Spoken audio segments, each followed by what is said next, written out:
A nossa caminhada espiritual, ela sempre é deixada muito de lado, né? A gente cresce, a gente é batizado, cresce, uns crismam ou não, faz a primeira Eucaristia, vamos vivendo uma vida mais ou menos paralela, né? E a gente vai virando um cristão que eu chamo de cristão de domingo, né? A gente vem à missa porque é o que a igreja manda, filho, é a missa domingo, confessar uma vez por ano, fazer uma caridade na época do Natal, e a gente vai se acostumando, a gente vai levando a vida assim, mais ou menos, ler a palavra de Deus não tem tempo, não sobra tempo. Filó, você sabe que a gente corta de menino dentro de casa, para casa, né, muita coisa, não sobra. A gente não tem a preocupação de um investimento espiritual. Aí quando a gente assusta, a nossa vida virou um deserto, árido, completamente árido. Às vezes ainda acontecem situações como perdas, seja perdas financeiras, seja perda de alguém que eu amo, ou eu descubro que eu estou com uma doença grave, estou certo de que a morte chegou mais perto do que eu imaginava, achei que ela ia demorar um pouco mais, mas ela chega. Então são situações que balançam, mas a gente está fechado, árido. E é tão interessante, né, quando Isaías fala que o deserto, né, o deserto vai ser irrigado por uma água diferente. E aí a gente percebe que esse deserto, na verdade, é a nossa vida interior, é aquilo que a Bíblia sempre chama, aquilo que é o mais interior do ser humano, que é o nosso coração. E ele perdeu a capacidade de se comunicar com Deus, está tão duro, tão fechado, que eu não consigo de forma alguma me comunicar com Ele. Então eu passo a minha vida na relação da superfície.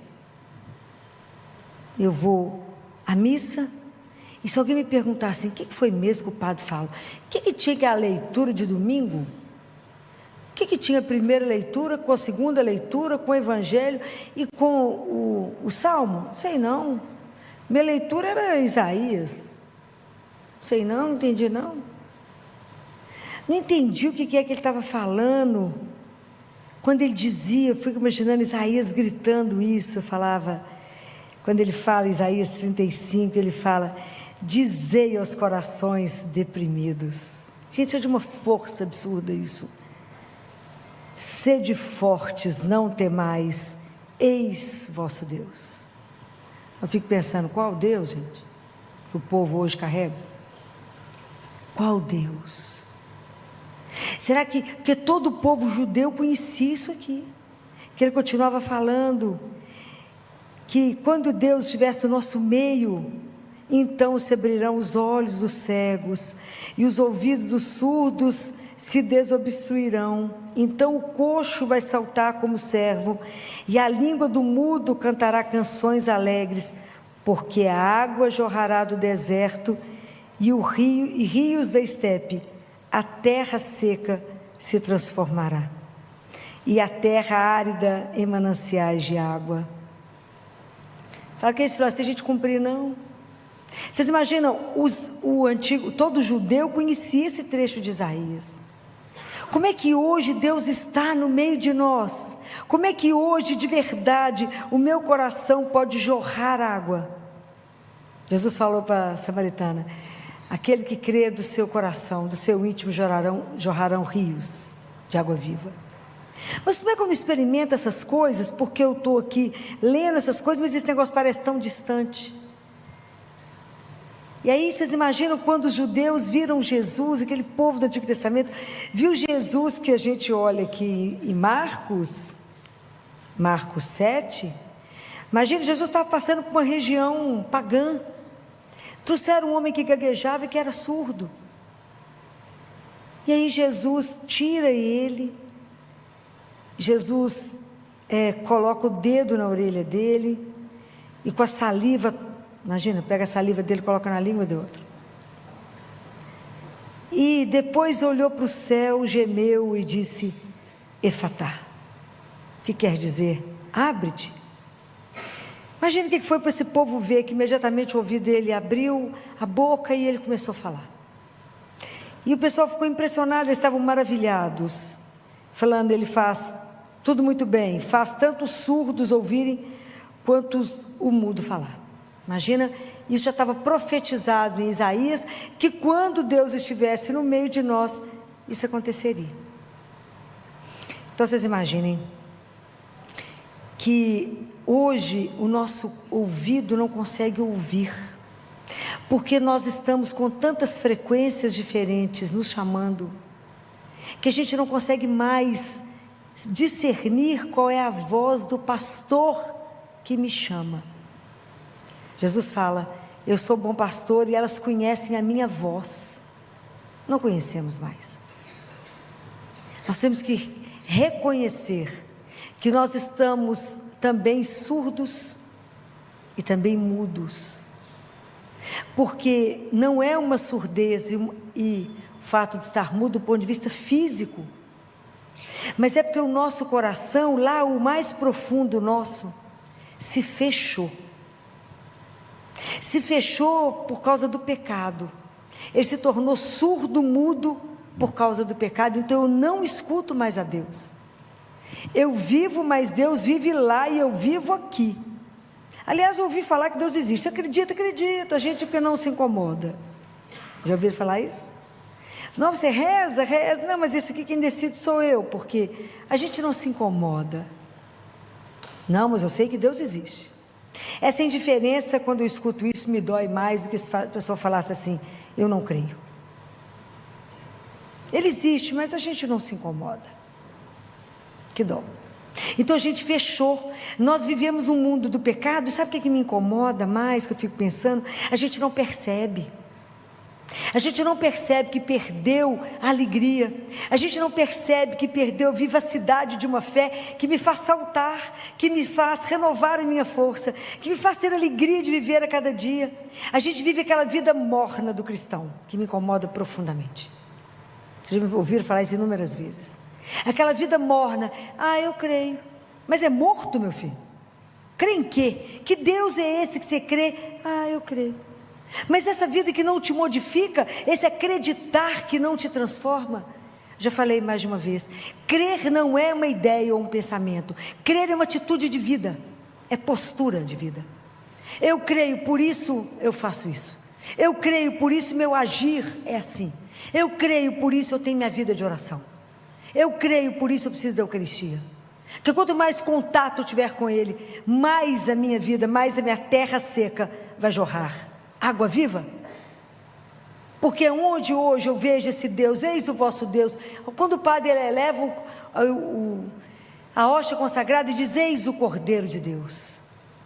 Parece que o povo está morto dentro da igreja, não tem nenhuma alegria, eu não caio de joelho para saber que aquilo é o Cordeiro de Deus. É Jesus vivo na mão do sacerdote. Se vocês lerem a questão mística, vocês verão que os anjos seguram as mãos do sacerdote para que a Eucaristia não caia. Ele está segurando Deus vivo. É surreal. Mas a gente parece estar anestesiado. Então nós não carregamos a alegria de pertencer, a alegria de ter um coração que pode ser transformado. Então quando Jesus se faz homem, Ele se faz homem para que Ele possa, com essa palavra, efatá. A gente pode resumir a missão de Jesus nessa palavra, que Ele vem até nós, para que a gente possa se abrir de novo a um Deus que é vivo, para permitir de novo uma comunicação com Deus, nosso Pai, e entendermos a linguagem do amor, que nós esquecemos ela. Nós esquecemos, a humanidade anda azeda, mal-humorada, irritada. Você olha para as pessoas e fala: estou olhando por quê? Fala que você é lindo, querido.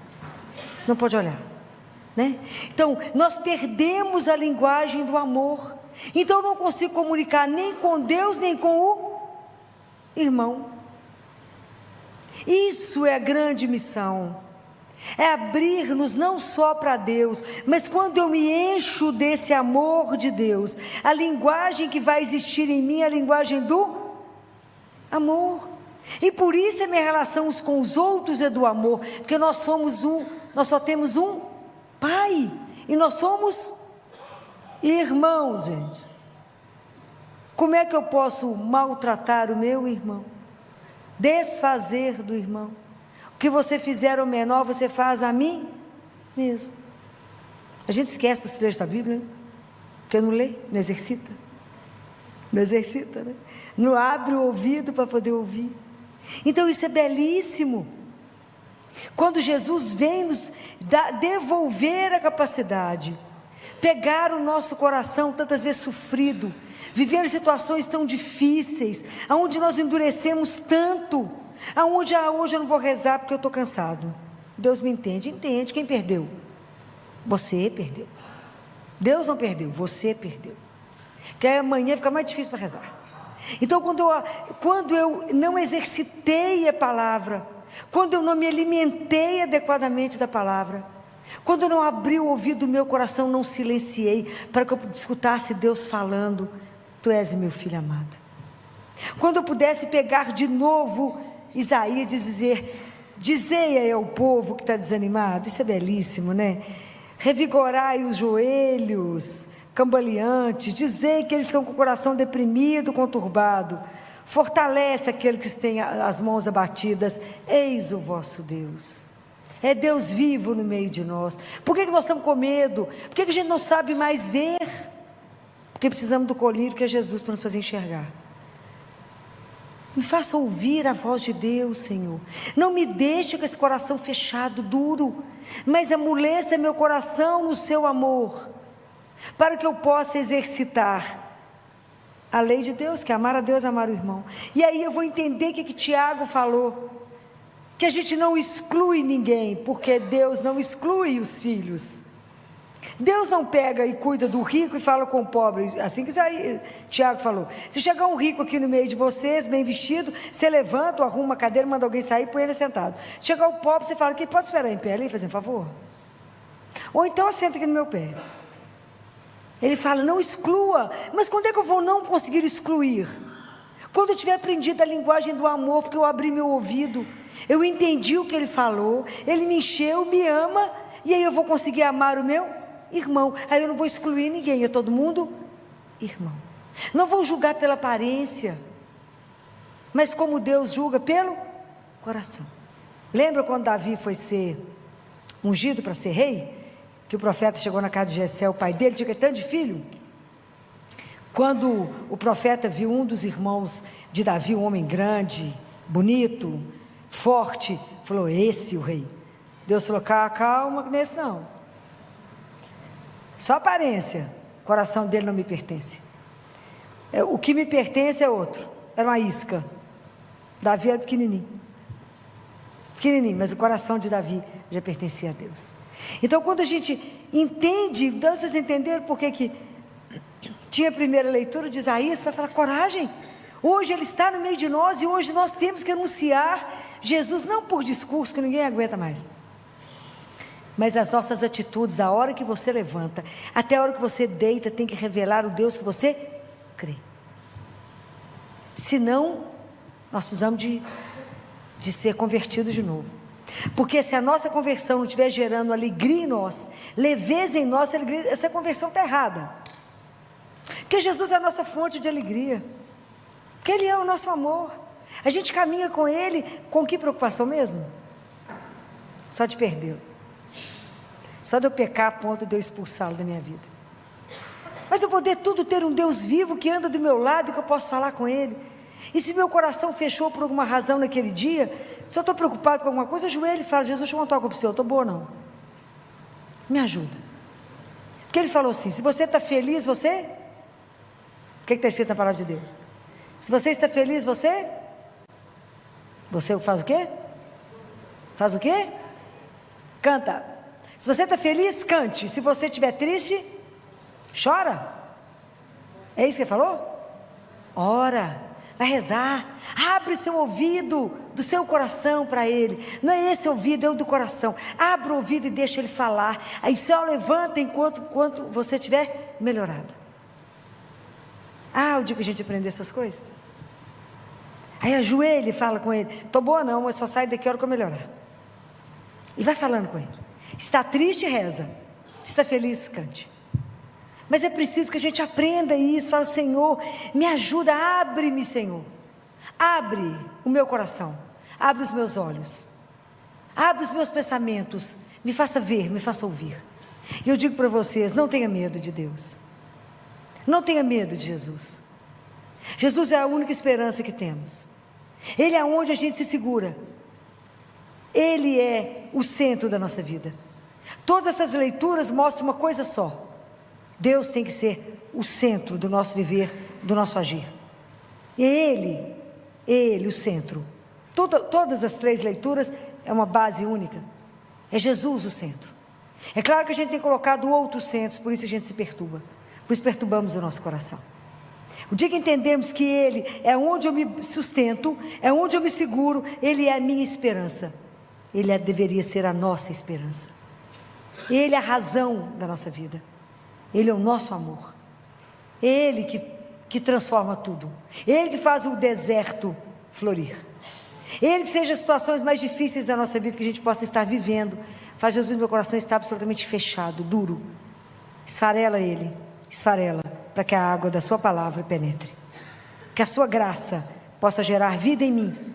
Que a sua palavra possa germinar e gerar vida. Me ajuda. Então não tenha medo de se entregar a Ele. Não tenha medo de abrir o seu coração a Jesus. Se entreguem a Ele. Se entregue a uma vida sem preço. Se entreguem a Ele. Aprenda a silenciar para ouvir. Aprenda a silenciar. Guardem a imagem que eu sempre falo com vocês. O coração, o caminhão vasculante que está vazio, ele faz muito barulho. O caminhão vasculante, quando ele está cheio, ele é silencioso. Nossa Senhora era silenciosa porque era cheia de Deus. Nós às vezes fazemos barulho demais porque estamos vazios. Precisamos pedir a ela, que esteve tão disponível, tão aberta a Deus, tão entregue a Ele, que deixou Ele fazer o que Ele quisesse, que ela interceda por nós, pois ajudar a viver essa experiência de não ter medo da entrega, de não ter medo de viver uma vida com Deus, sendo Deus o centro da nossa vida, da gente se abandonar nas mãos dEle e falar: Senhor, entra e me faça abrir. Abre, Senhor, a minha consciência, abre os meus olhos. Essa é a grande palavra da missão de Jesus: devolver a cada um de nós a capacidade de se comunicar com o Pai. Perdemos ela pelo pecado, nós temos ficando perdido no mundo. Por isso que a gente gira em tantos lugares, por isso que a gente bate em tantos lugares, porque perdemos o essencial. E o essencial da nossa vida é Jesus. Voltem para Ele. Voltem, aprenda de novo a vida de oração, aprenda de novo a confessar. Aprendam, não é pedir orientação espiritual ao padre. Orientação espiritual ao padre é uma coisa, confissão é outra coisa. Confissão é ajoelhar e falar: Jesus, eu matei, eu roubei, eu cometi adultério. Conta os 10 mandamentos da lei de Deus. Pronto, acabou. É só isso. Não se justifique diante de Deus. Não fique falando: Senhor, sabe por que eu pequei? O Senhor viu, né? Mas aquela pessoa que fez eu pecar. Isso é confissão? Não, é tentar se enganar. Ok? Ajoelha e fala: sou miserável mesmo. Por que você pecou? Porque eu não presto. É assim mesmo. Não se justifique diante de Deus. Ele já conhece os nossos pecados. Aprenda. E facilita a vida do padre. Seja objetivo. Vocês lembram do Padre Dalmo? Lembram dele aqui? Saudoso Padre Dalmo, né? Grande amigo. E falava comigo assim: Filó, quando eu vejo uma fila imensa de confissão, quando eu vejo que só tem mulher, eu falo: estou morto hoje. Estou morto porque elas vão confessar o pecado da sogra, do marido, das vizinhas, mas o delas não chega. Agora, quando é homem, é impressionante, Filó, porque eles falam: fiz isso, isso e isso, acabou. Absolutamente objetivo os homens. As mulheres vão enrolando e não chega. Então prestem atenção. Hoje eu posso falar que já morreu, não tem problema. Então, né? Ele falava isso, falou que era, não dou conta. Eu falo, não, tem mulher demais, hoje não vai sair nada. Ele fala, eu vou escutando, as pessoas falam, bem, agora vou chegar no seu pecado, né? Vamos pedir a Jesus a graça. Fala, Nossa Senhora, ajuda o meu coração, me ajuda, esse coração que está tão duro, tão de aço, que eu já pequei tanto, é tanta coisa que eu nem comento, que não me permite mais ouvir. Então me dê a graça da confissão para tomar um banho de alma, lavar o meu coração, para que a graça de Deus possa chegar e que possa me conferir essa abertura, abrir-me à linguagem desse amor. O dia que a gente entendeu o quanto é amado, o quanto o nosso Deus, que é nosso Pai, só tem um DNA de amor. Então nós somos filhos, herdamos, e que nós temos que viver no amor. Me ajuda porque meus atos ainda não demonstram amor. Eu ainda sou irritada, ainda sou ciumenta, ainda sou, e tudo mais que vocês quiserem somar. Gananciosa, avarenta, vai mostrando, ciumenta, e aí vai. E esse coração não pode habitar Deus, ué. Não foi isso que ele ensinou. Mas é preciso ouvir isso. Vamos pedir a ela, interceda por mim, Mãe Santíssima, interceda por nós. Senhora, que é a nossa mãe, que quer nos ajudar a caminhar. Nós queremos retomar a linguagem do nosso coração, a linguagem do amor, falar com o nosso Pai, para poder viver com o nosso irmão. Não excluir ninguém, mas ter força e coragem, né? Fortalecer os nossos joelhos, acalmar a nossa alma, fortalecer as nossas mãos e dizer, nós temos um Deus que não nos desampara, que caminha conosco, que está junto de nós todos os dias, que ainda nos alimenta, nos sustenta pela palavra e pela Eucaristia. Então que a nossa vida, de verdade, dê testemunho desse Deus extraordinário e que é vivo. Então que quando vocês virem o Cordeiro de Deus, lembrem dessa palavra de Isaías e fala, eis o nosso Deus, eis aquele que fortalece, que revigora o meu joelho e que transforma o meu coração.